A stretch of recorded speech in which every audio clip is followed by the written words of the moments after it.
Welcome to the Common Good Podcast, a conversation about the significance of place, eliminating economic isolation, and the structure of belonging. My name is Joey Taylor, and I'm the producer of the podcast. For this episode, I speak with Sushama Austin Connor about Faith Matters Network, which envisions communities rooted in wisdom, spiritual practices, and healing. FMN is a womanist-led organization that equips justice leaders and heals the healers.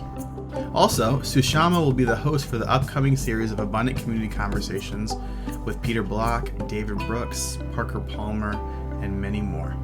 You can find the registration link for the upcoming conversation in the show notes. We begin with Sushama talking about her name. Sushama is a Hindu name, and its correct pronunciation is Sushma.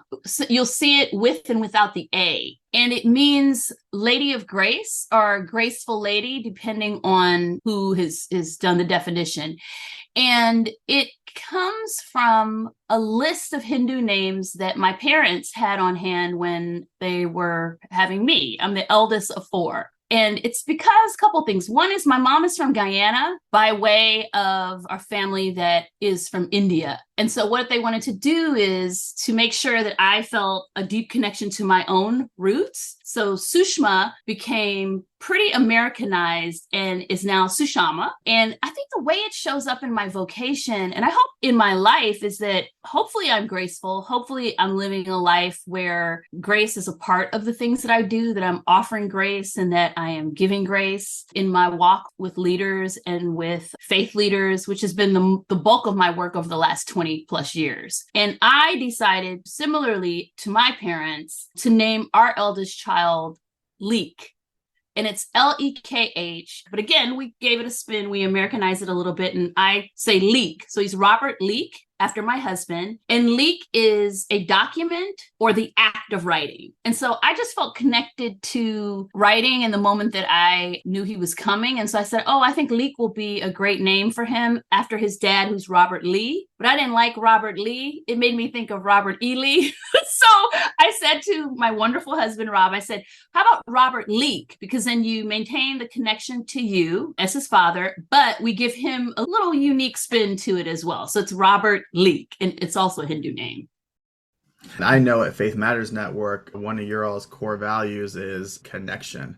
You say we are all connected to our histories, our futures, other people, animals, and land. So it's this really expansive understanding of connection. Talk a little bit about how you all imagine connection at Faith Matters Network. If you don't mind me connecting it again a little bit to my family, because I think it's exactly that idea, because I'm a product of an interracial family. So my mom, I said, is from Guyana. She is Indian, East Indian to be specific. My dad is African-American from the American South. And so those like two or more cultures, that kind of sense of like being American, but also this global diasporic experience that I have. I wanted to make sure my children had that too. It was very important that my parents wanted to connect us to all of the things and all of the folks that we are. In the same way that I think about the way FMN, the way Faith Matters Network looks at connection, is in this really wonderful womanist. And I know you've probably seen a lot around womanism on our page and as part of our ethos, but it's the same way that womanists look at a global and national and regional and local way of caring for people. That Black women in our womanist leadership have said the best way to heal and to nurture communities is, one, to take care of yourself. That's a womanist value. But more importantly, in taking care of yourself, then you're able to connect with all of those pieces that you just named, including the land, including our neighbors, including other leaders. In our work, it shows up most directly in faith leaders, in justice leaders, in clergy and lay leadership that we work directly with, in connection with them, helping them in their work and in their life. So that's a big piece of FMN's work and of my call particularly, I think. I've heard you say that your call is evolving from documentary filmmaker to administrator to faith leader to now as the interim director at Faith Matters Network. What's the thread that unites that all together, and how is it evolving anew in this phase of your life? Yeah, I think that what connects maybe all of those pieces of my journey from documentary filmmaker to today is people and people's stories. I don't think it's a far stretch, but if I had to search for like one piece, it's story. It's people and their stories. And I think that that's what has led me circuitously from documentary film career to ministry. It's connecting to people, wanting to work with people. And specifically, as I started to figure out exactly what this call felt like and what I was called to do, it kept transforming itself to connection with faith leaders. And so by the time I got to Princeton Seminary, I'd worked for several years kind of on the cusp of doing the work that would eventually be the work that I've been doing for over 15 years now, which is to work with faith leaders on some level. But it kept getting more and more refined until I was working in continuing education at Princeton Theological Seminary, and then now at Faith Matters Network, where it's direct. Like in continuing education, I was working with Princeton Seminary alum, with seminarians, with clergy. And so it kept expressing itself as a call to work with leaders in a particular phase of their lives. I was just ordained in April after a very long, and now I can call it a very long and beautiful journey because it's wrapped up. But I will say part of what took the call and others understanding what this call is, that the United Church of Christ, I think the question was like, what does this call mean? Is this ministry? And in over 10 years, finally, my journey and my call kind of caught up with the national office and their guidelines. And so in the last 2 years, it was a process of like, of course, this is ministry. Hello, this is ministry. Ministering to ministers is ministry. And again, that's one of the mantras and values of Faith Matters Network, which is healing the healers, ministering to ministers. This is totally a call and a vocation. And I think finally, United Church of Christ and I caught up with each other. So April was like a big month for me because it was saying, okay, yeah, we get it. I got it. It was right. Here, my call is my call. So that was part of it. So I was struck when in our first conversation when you told the story about how you arrived at Faith Matters Network. So how were you exposed to this work, and what did it look like for you to actually step into a role in maybe a surprising way? So about 2020, 2021. So it was like during COVID, we were all doing COVID projects outside of our work, I'm sure, because we had time. So I said to myself, one of the things I wanted to do was to take a course. I knew about Faith Matters Network. I had heard about our executive director, Jen Bailey's fabulous work. And I was like, oh, okay, so what's Faith Matters Network up to? So I registered for our movement chaplaincy course. And I was kind of blown away, both because I knew that like, oh, this felt like something special, just in what we were learning, how we were learning it, the way, even indirectly in my work, I could use it with leaders. Movement chaplaincy tends to focus more on leaders in protest and justice movements, very directly like on the ground protests. But it felt right on point for some of the work that I was doing. So it's a 12-week course. I took the course. I felt like, wow, not only do I feel connected to whatever this movement chaplaincy is, I also felt connected to Faith Matters Network. And so I said, you know what, I'm going to keep in touch and see if they ever have a job opening.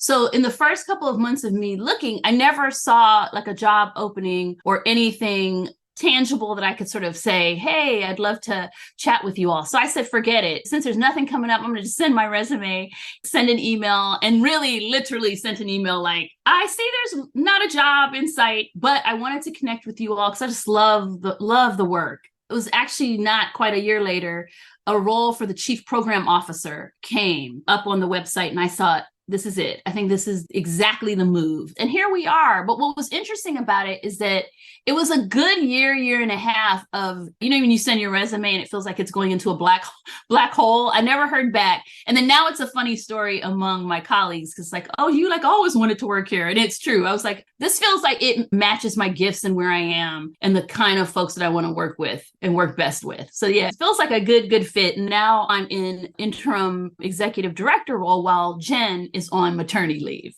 One of the unique things that I learned about Faith Matters Network as I was doing some research was this movement chaplaincy piece. I'm beginning to hear people talk about, but it's more like metaphorical language, like being a doula, midwife to the process, like that kind of language. But to have a formal position and training set up for this is my role in the movement for justice, for equity. I'm going to be a chaplain. That seems really unique. Do you know how that kind of came about for Faith Matters Network? And after you've gone through that training, how have you actualized that in your work in your life? Yeah, and let me be clear. So movement chaplaincy is a program that Faith Matters Network has developed as part of our portfolio. We are not the only people doing movement chaplaincy. We didn't invent movement chaplaincy, but it's part of a spiritual leader ecosystem that has been already developed. What we did is formalize the course into a 12-week, really functional, really creative course that we've done once or twice a year since 2000. The funny way that this connects, because as I remember, when I was doing the Princeton Seminary Distillery podcast, I interviewed a woman named Lindsay Crinks, who is a chaplain in Nashville. Her work is kind of on the ground with homelessness and anti-poverty in Nashville. She's the first person who I ever heard say the phrase movement chaplaincy. And I remember being in the interview, similar to the way we are, and Googling on the side, like, what is movement chaplaincy, which led to all of the rest of my earlier story. So that's where I first heard of it, because she had done the movement chaplaincy course as well. But I think all people who are kind of doing leadership and chaplaincy and ministry are looking for ways to care for ourselves and to care for colleagues who are burnt out, who we know are like, you're working so hard and sometimes you're failing to be able to take care of yourself. Sometimes it's not even about not wanting to, you're not able to. One of my examples, when people tell me they're in part-time ministry, and I'm like, it doesn't exist. Part-time ministry doesn't exist because there's actually no such thing, because the work is so dense and important and heavy and urgent. And so similarly in chaplaincy and in any type of faith leadership, our hope is that in this work, taking care of yourself can be a part of taking care of the greater community. We're saying in order to do one well, you have to do the other well first. And so that's where I kind of see movement chaplaincy fitting into a lot of my work. Now, when I was at Princeton Seminary, how I used it in that particular work, I was over a program called the Black Theology and Leadership Institute, which meant that I worked with basically African-American clergy all over the country. Towards the end of my time there, we even had people globally who would come in for the program. And it was a fellowship of 50 people. And I used that work directly in some of the spiritual direction that we use with the fellows, some of the field trips and projects that we asked the fellows to do. In that last year and a half, I used direct impact, just directly from movement chaplaincy, some of those skill sets. But then also, again, a larger idea about ministry and spiritual leadership that meant in order to really be healthy and to help your communities be healthy, you have to be healthy. So I think it shows up directly and indirectly in everything that I do. At this point, we asked Sushama to share a favorite poem. As she begins, you're invited to take a breath and listen. Poetry Should Ride the Bus by Ruth Foreman. Poetry should hopscotch in a polka dot dress, wheel cartwheels and hold your hand when you walk past the yellow crack house.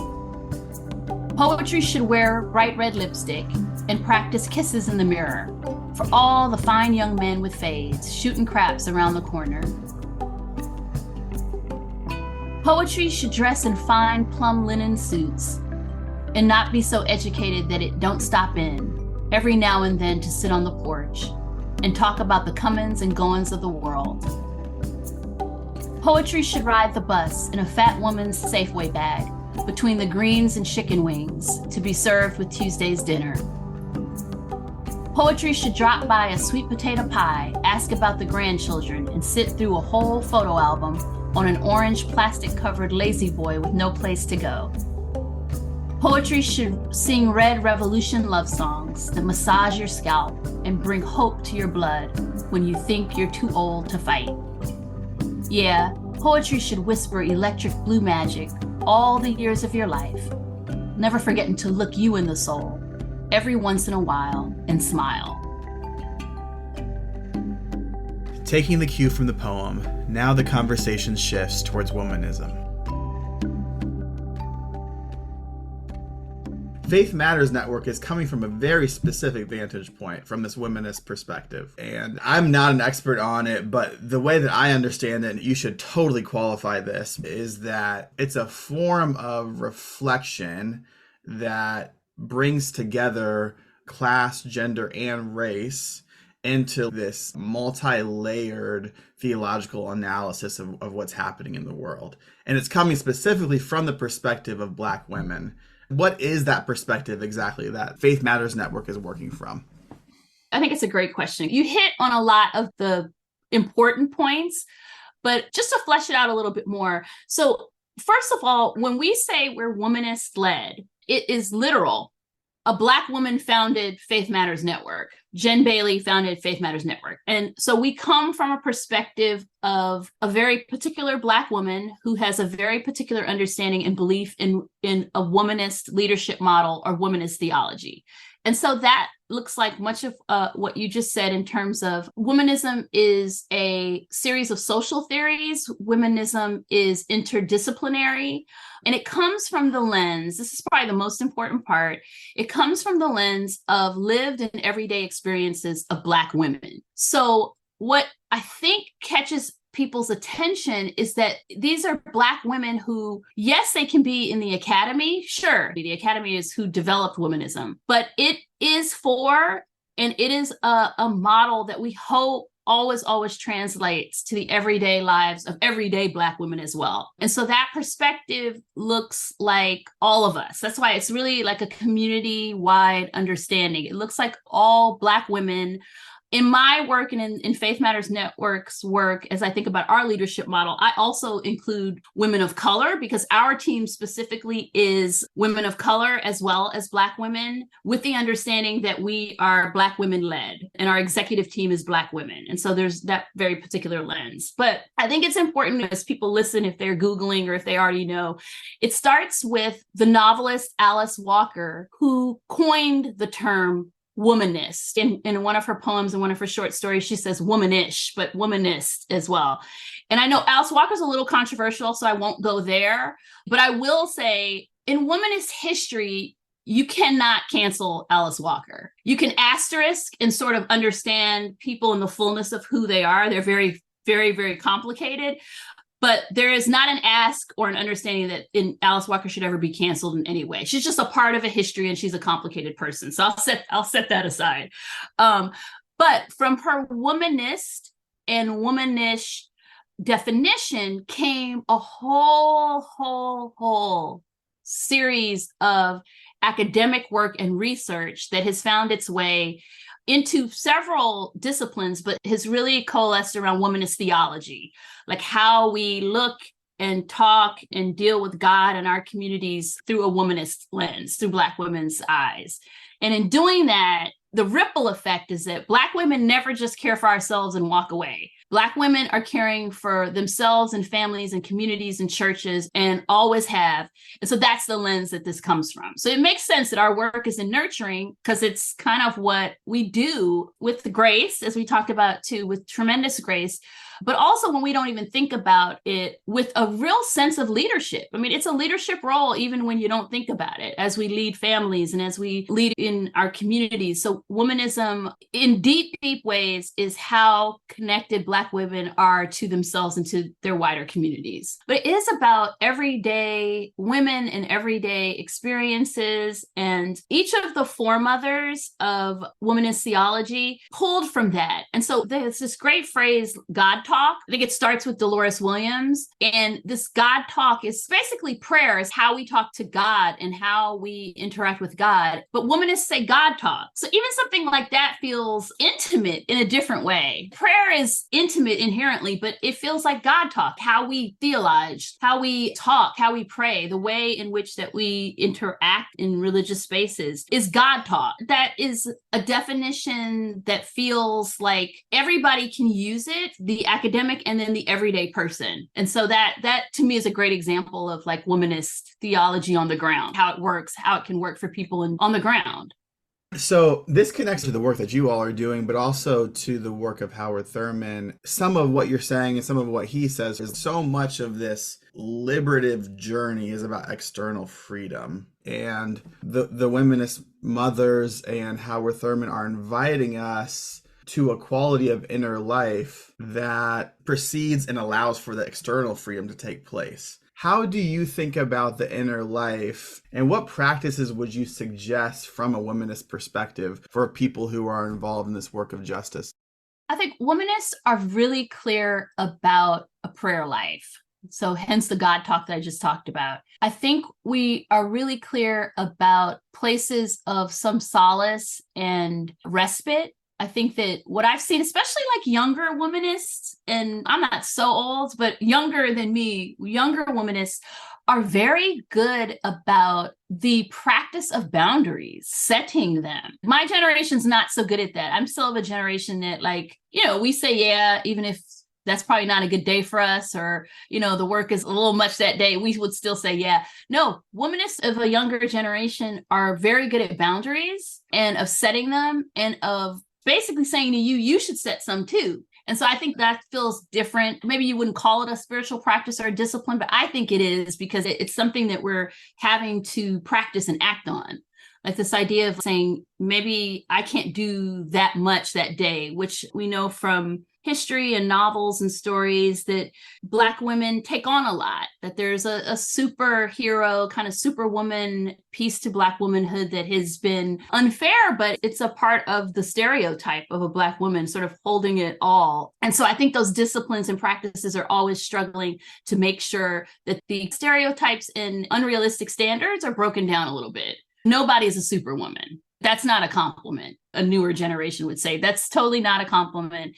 And it's asking too much of women who are triple minorities and double minorities in some contexts, who have enough on their plate. So I think it's a practice of loving oneself and taking care of oneself. And some of those specific practices could look like those couple of things that I said, including the obvious ones. Like, meditation, journaling, therapy. I feel like people are really honest about their need for therapy. Like ministers and leaders in some of these contexts are being very upfront about needing therapy and about taking the time to do so. So those kind of things that maybe we didn't think about or do well in a previous generation, I'd say is some of the practices that we kind of share with leaders in our work at Faith Matters Network as well.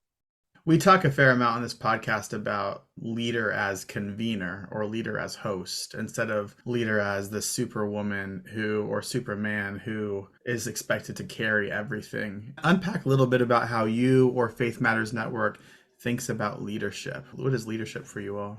Yeah, it's so funny because we're redoing our website. So I just wrote like a whole little kind of blurb about like what womanist leadership looks like for us. And again, Joey, I think what's so unique about this leadership from our lens, both womanist and kind of FMN womanist, if you will, is we're very, very present and able to kind of hold space for the people that we serve in a very particular way.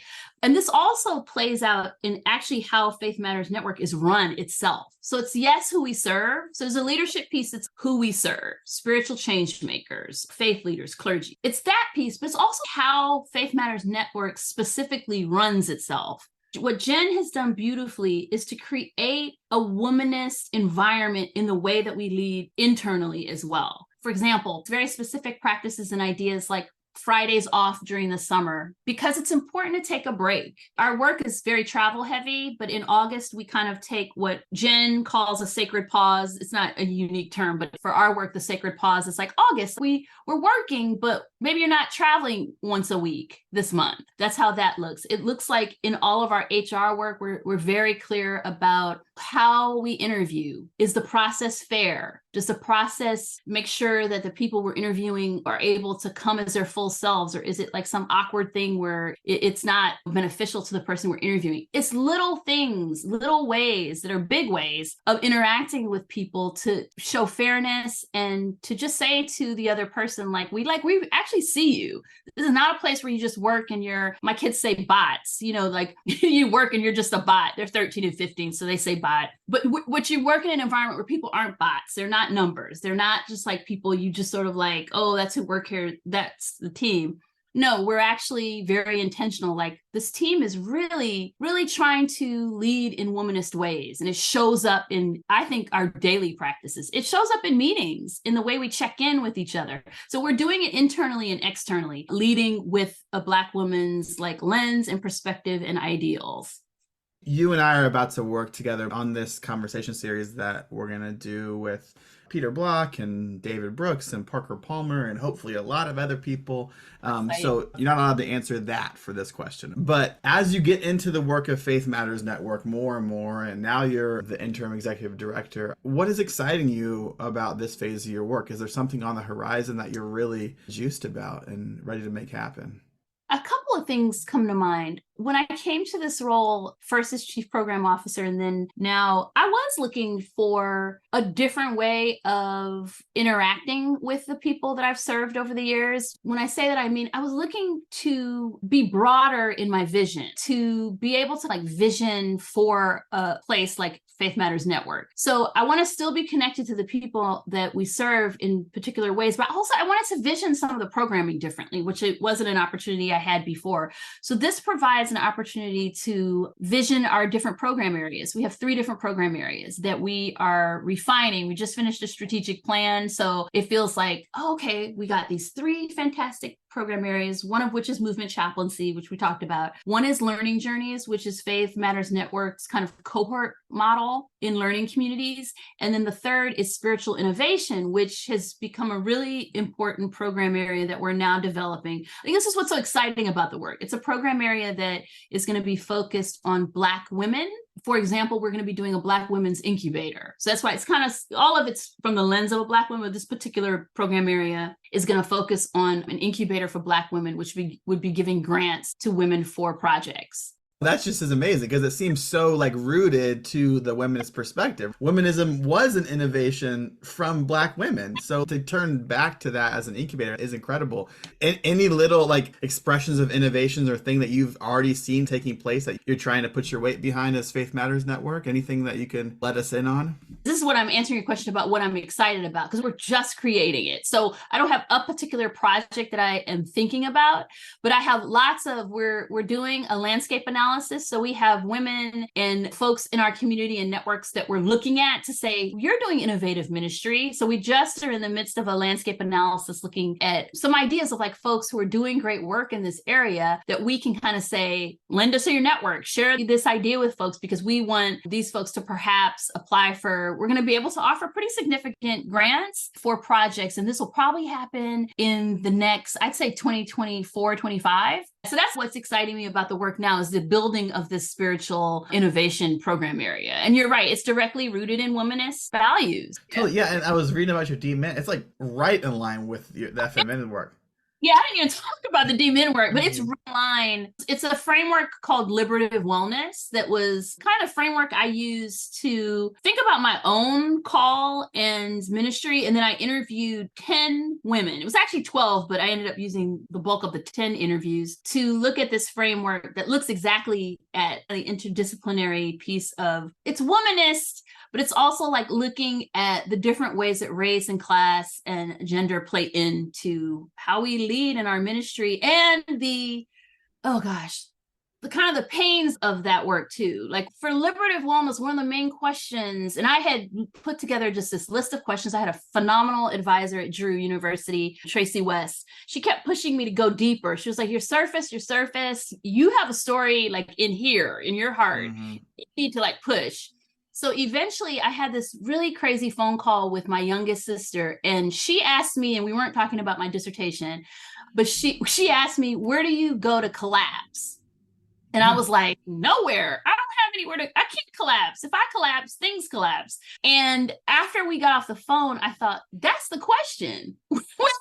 So I lend her all the credit because it was a question that I failed to be able to fully answer because I can't collapse, or I feel like I can't. And I think I'm not unusual in women leaders, in leaders generally, but for my specific work, womanist leaders. And I asked the question of each woman, and each woman said either similar to me or outright, I don't even know what you mean by collapse. Like, what do you mean? And so it's kind of like when you don't even know what I mean, or if I don't even understand the question, or if I have nowhere to collapse, what does that even mean for your wellness? So they developed out of a framework that's basically saying you have to have somewhere to collapse. And here's how you do it with intention and still serve the folks you need to serve, who include families and neighborhoods and church communities that we talked about previously. So that was the bulk of that work, is creation of this framework called liberative wellness. Well, I mean, that framing of like collapse versus rest, it's so different because the emphasis on rest, or even like talk around Sabbath, is so often still kind of framed in terms of productivity. Whereas collapse is a different framing altogether.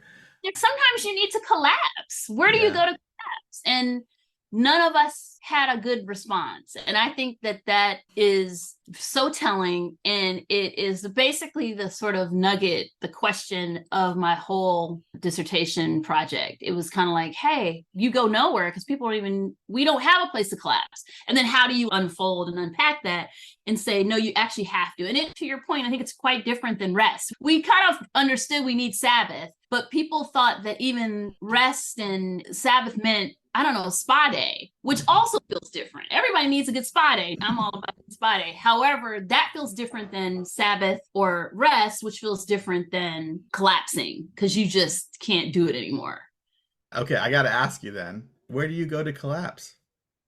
I hope I have a better answer than I did before. But I think now, if I had to say where I go to fully collapse, one, to God. And I think that's the minister in me. I know now that in order for me to collapse and find the way to sort of rise again, one, God, and two, literally, sometimes you collapse and say, I can do no more.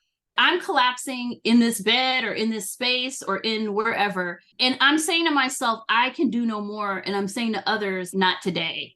I think it is about the boundarying that we talked about earlier, but I think it's deeper than that because I want to keep pushing on the point that you made, the difference between rest and actual collapse. I want to offer the idea that collapse is something we need to do, and we need to not be worried about what anyone thinks. So I want to just collapse and not have to worry about it and not have to explain it, but just to be able to boundary myself and say, okay, I'm done. I think that's my better answer.